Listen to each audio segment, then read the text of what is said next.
Honorable Men Discord. Let's talk about Words of Wisdom by James Sexton, an NYC divorce lawyer. Let's talk about it. How you see yourself is how you perceived. I see a man strong, gifted, head strapping, never down on his knees, begging.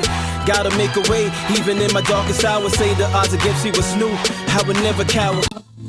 As always, welcome back to another episode. If you haven't already, hit that like button, hit that subscribe button. And by all means, if you have something you'd like to share or add, I'll see you in the comment section. So let's get straight to it. I came across this clip, and I thought, out of most of the stuff that I cover, this is the kind of stuff that I really cherish passing along. This is not my insight, but this is of somebody who is speaking from a very humble position. He's a very successful man. I've seen him on other podcasts sharing his stories, and he's also an NYC divorce lawyer. But let's go straight to this video and we'll talk about it further. Our society is designed to distract you from the fact that you're going to die. Because if you thought really and internalized the fact that you're going to die, you wouldn't pay attention to the meaningless shit that keeps the machine moving. Like, you would just stop buying a lot of what they're selling. I think that we deny death because it's a great mystery. We're terrified of it. And we culturally just reaffirm it over and over by hiding it from people. There is something I will tell you, being a hospital, I think, here's a hot take. I think when you turn 18, you should have to do a year or two of mandatory hospice volunteering. Damn. I think if you spent time with the terminally ill when you were 18, 19 years old, it changed my entire way of viewing the world. Because they gave you a glimpse into the finiteness, and that changes how you behave. Just realize that there's so much of this shit doesn't matter. Like, spend time with people that are dying. They don't really, all their stuff is a great big pile of nothing. Like, all that they can talk about is like the people that they love, the connections that they made, the experiences that they had that were beautiful or painful.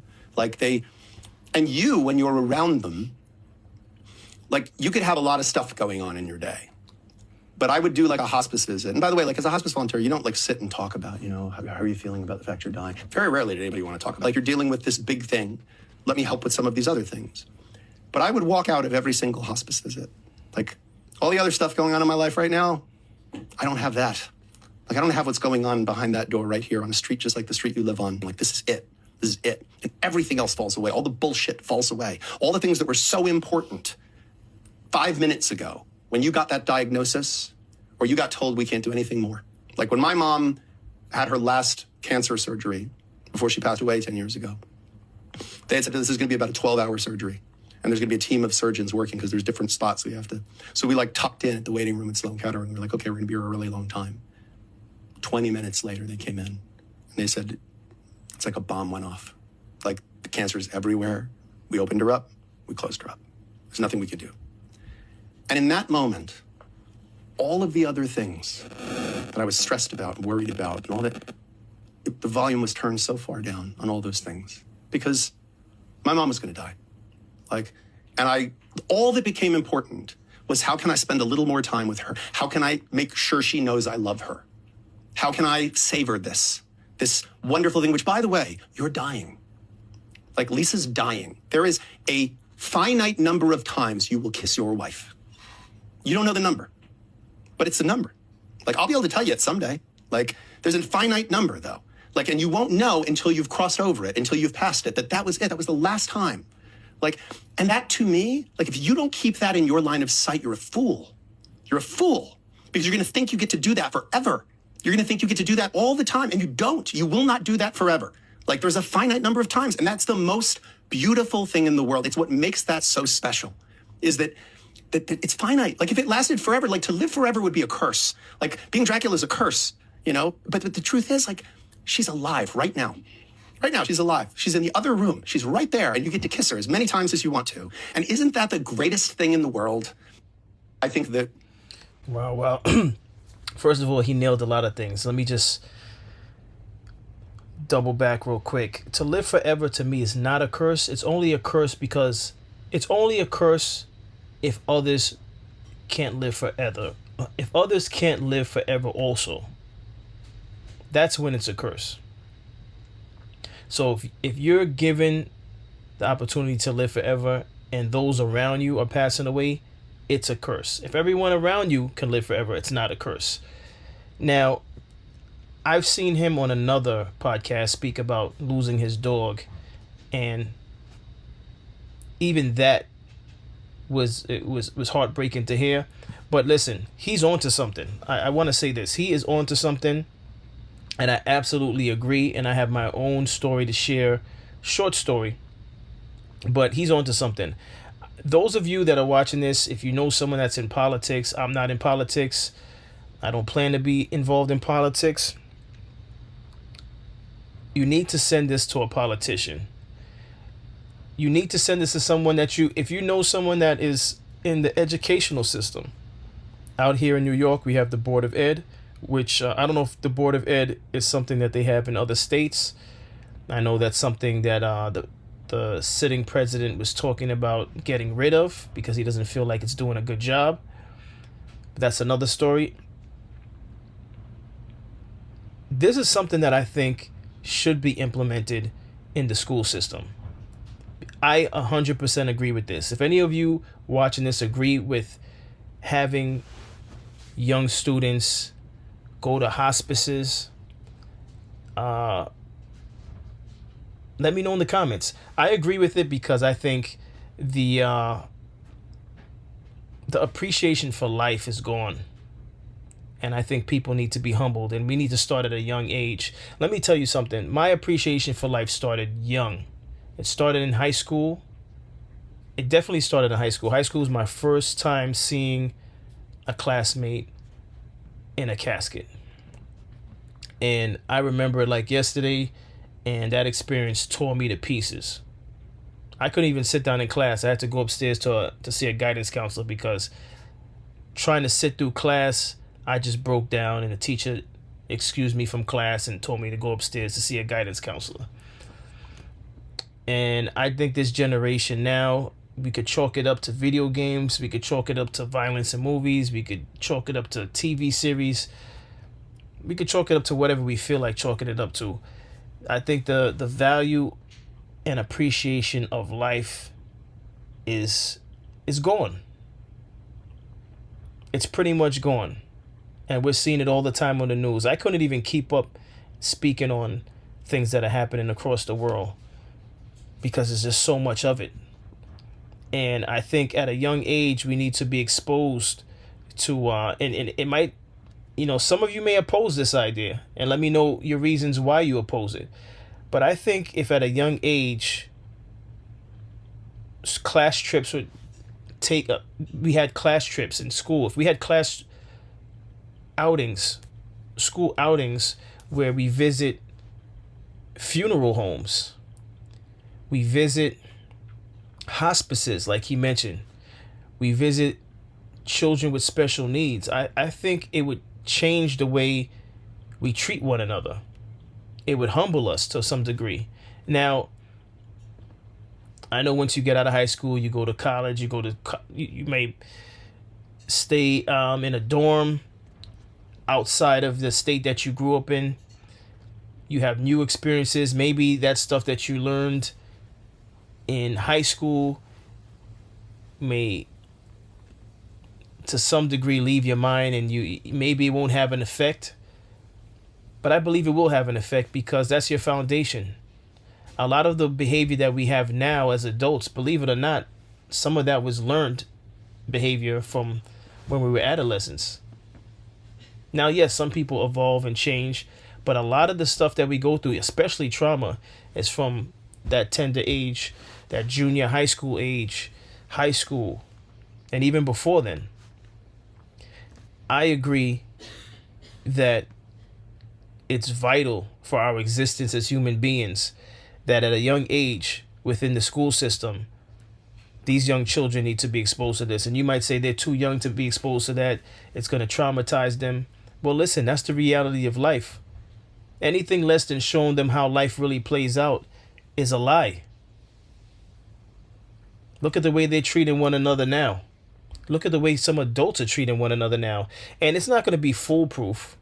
There's going to be people who, because of the trauma that they've gone through in their households, they're numb to the things of the world. They're numb to the value of life. And we see that all the time. There's people, because of the trauma that they've been through, or maybe they have a mental illness, they'll take another person's life without a second thought, without any consideration. We're not going to be able to stop those things from taking place, those people from doing those type of things.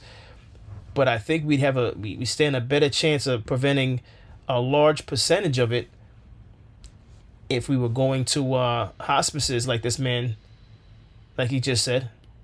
I think it would change a lot. And the example I wanted to share is in high school. I remember, and I went to a Catholic high school. I remember